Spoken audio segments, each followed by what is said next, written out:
Welcome to Siberia for our first MLB 9 innings video. Today we are going to meet my brand new Chicago White Sox team, ChiberiaSouth.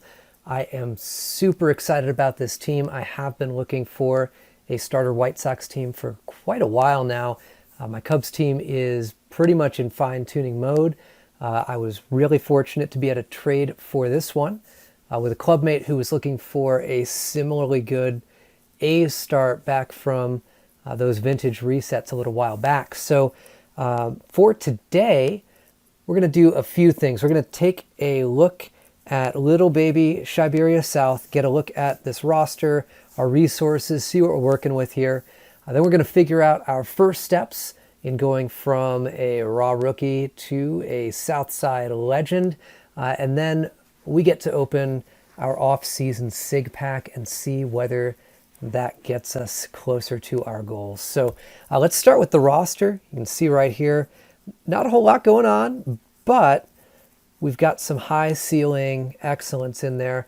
Obviously, top of the heap is a Ted Williams Diamond Legend, but we've also got a Moncada SIG, and we have a Vintage Diamond Chico.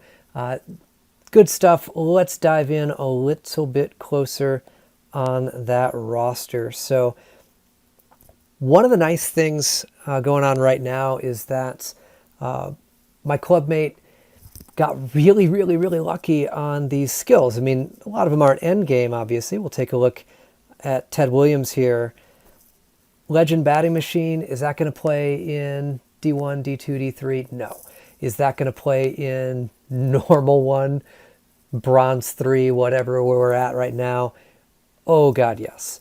Also going to be a solid arcade hitter at this level. So real nice there. Obviously, you know, how are you going to complain about a Ted Williams, regardless of skills, when you're just getting started? Guy is tremendous. So we've also got a really nice SIG. Frazier is a little bit better of a hitter at third base, but this Moncada is excellent. There isn't a better year for him, so we're in really good shape with a team SIG and pretty much the best legend imaginable for our White Sox team. Plus, we've got a bonus Vintage Chico. He's not going to be end game. Tim Anderson does exist. There's 2 better Anderson years at least than Chico, but it's a really cool card. Great part of White Sox history.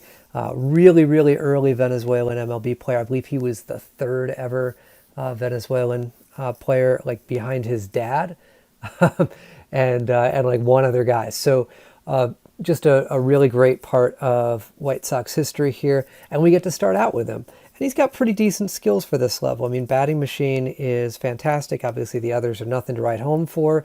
But you can get away with 1 skill when you are hanging out this low. And some of our roster fillers, again, they have pretty solid stats and pretty solid skills. I mean, Mitchell is a monster.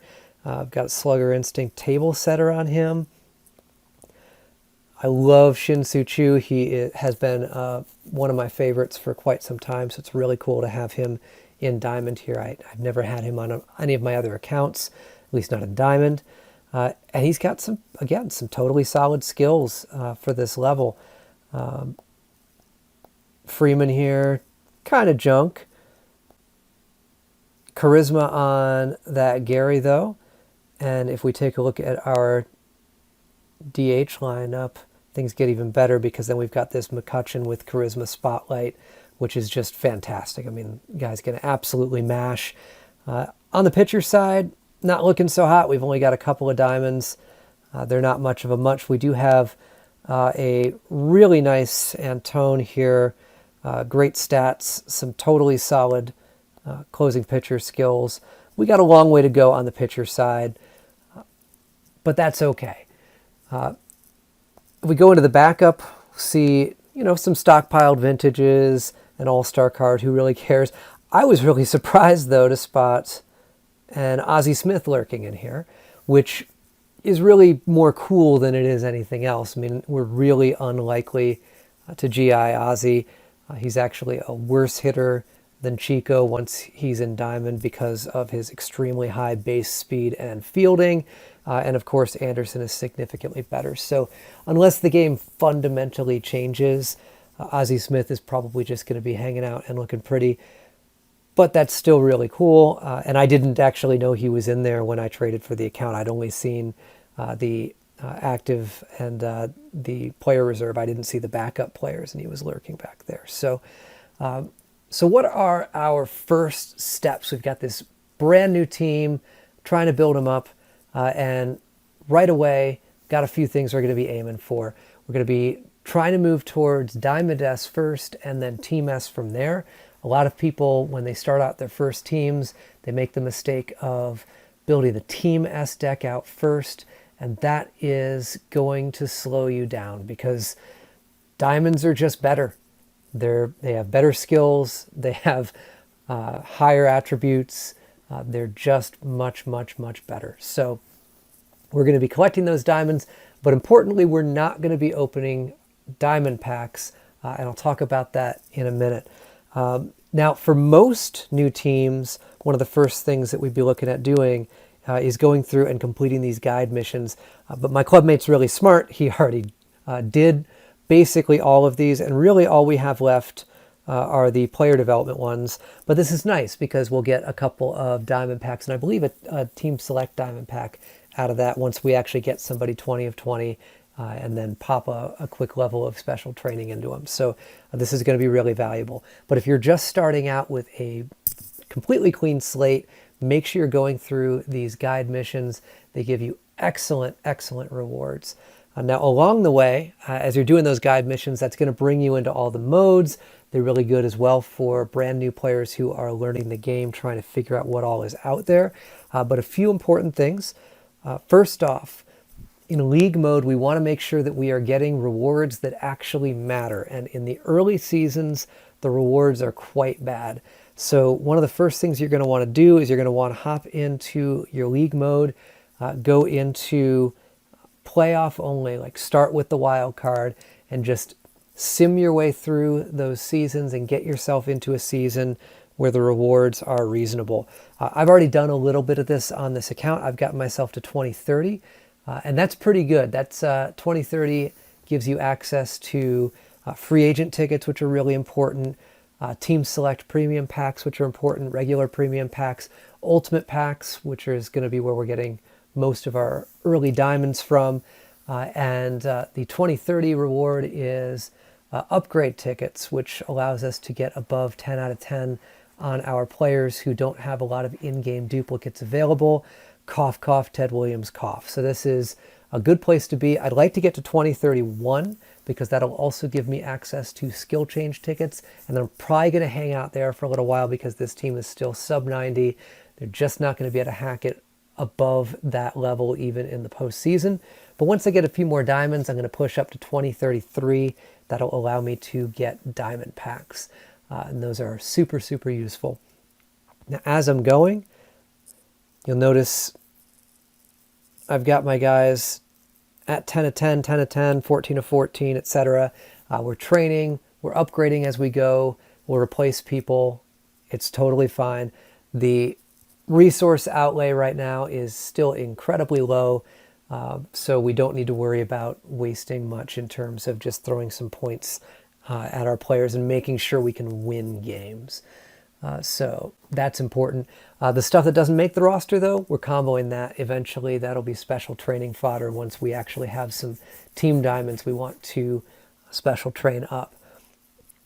Another thing that's very important is you want to make sure you are joining a club. I am fortunate enough that I can do so because, well, I'm already in an organization with multiple clubs, so I got myself into that club. But that gives you access to the club store, which gives you these killer items, but even more important than that, it gives you access to club crafting, and early on, pretty much the most important thing is these team selective pitcher batter diamond packs. This is how we're going to not only build out our Diamond S set deck, but our Team S deck and get towards that double S which will give us plus 10 to all of our attributes for all of our team players eventually.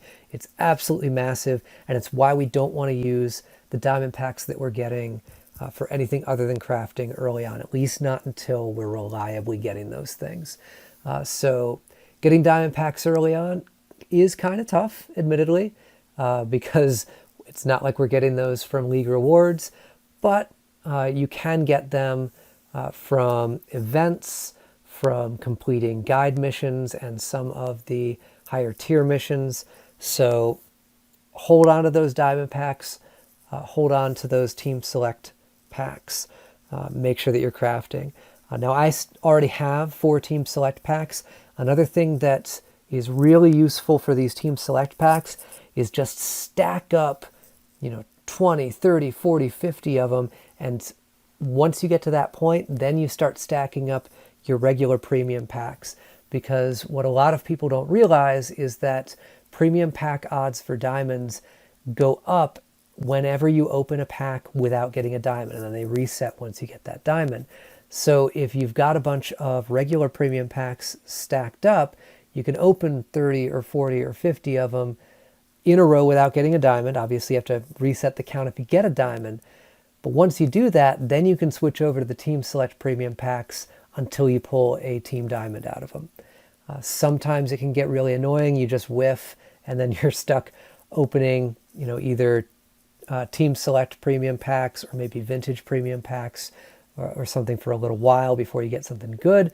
But it's still really worth it as opposed to going through and getting a bunch of Team Silvers, because the ability to take a silver to a diamond is not something that comes along often. And even if you are making sure it comes along often, it doesn't come along cheap. So we would like to just get our team diamonds right from the pack. Thank you very much. So another big thing we're going to be making sure to do is we want our ranked training up as quickly as possible. And in particular, we're focusing on batter muscle and pitcher muscle. These are the 2 most important ones. I've gotten a couple of levels since I picked up this team a few days ago. But again, my clubmate's really smart. When I got this team, these were already, I think, at a combined 10 or so ranking, or maybe it was a little lower. It might have been 8. I think, yeah, we're at 10 now, so it was probably 8 then. This is big. I'll be putting all of my ranked coins into this until they're 10-10. Then I'll start switching up and picking up some skill change tickets for when I'm getting team diamonds. But you want to be playing all of our ranked refreshes, even the guys who are going to kick our butts, and there's a whole lot of them out there. We'll get these refreshes where we run into 115 overall juggernauts, and that's fine. We'll take our 2 coins. Thank you very much. We'll get ourselves a little closer to the items that we're looking for. And then the other big one is stars. We want to pick up stars from daily missions, playing our friend battles, looking at these silly ads, playing in arcade with Ted Williams here, and then we want to use those during double mileage only, build up our mileage, and eventually be picking up SIG packs. And that's, maybe we'll get some team SIGs along the way. Maybe we'll just keep comboing things and hoping for the best. Maybe we'll get a diamond that we can use in our roster for probably quite a while. But those SIG packs are insanely, insanely valuable. So we really, really want to be pushing for that. I'm not big on auctions. You don't get mileage for them. The prices are really, really tough to nail down, especially for more popular teams. But who knows? I might dive into that a little bit with the White Sox here in a way that I haven't before. And of course, then there's free agents. Great way to pick up excellent team cards, especially in the evening refreshes, which we can see right here. I mean, we've got a final roster Marlin and a final roster Red right there. I don't actually know a whole lot about the Cleveland set deck, but my guess is this Cabrera probably isn't final roster. But these are 2 really great gets for those teams, and we'll be looking out for final roster White Sox players along the way. So, without further ado, we've got ourselves an off-season SIG pack to open, and maybe we'll even find ourselves a second team SIG if we're very lucky. There we are. It was hiding. Okay, so now we actually, for realsies, have our off-season SIG pack to open. Just got to find it here. Okay, let's see what we got.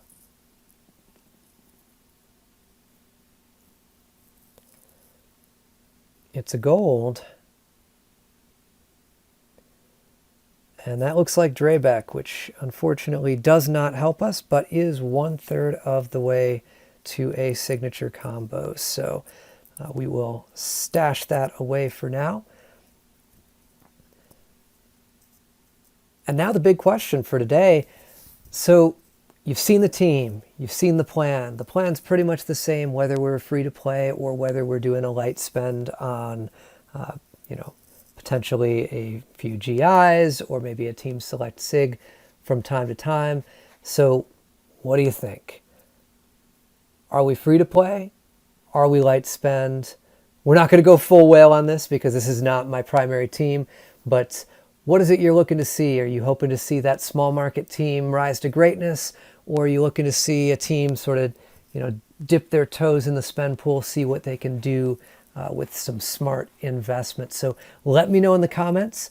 Don't forget to hit those like and subscribe buttons so you do not miss an inning of Shiberian baseball. Thanks everyone so much for watching. Stay warm out there, but stay cool, and we will see you next time for more Shiberian baseball.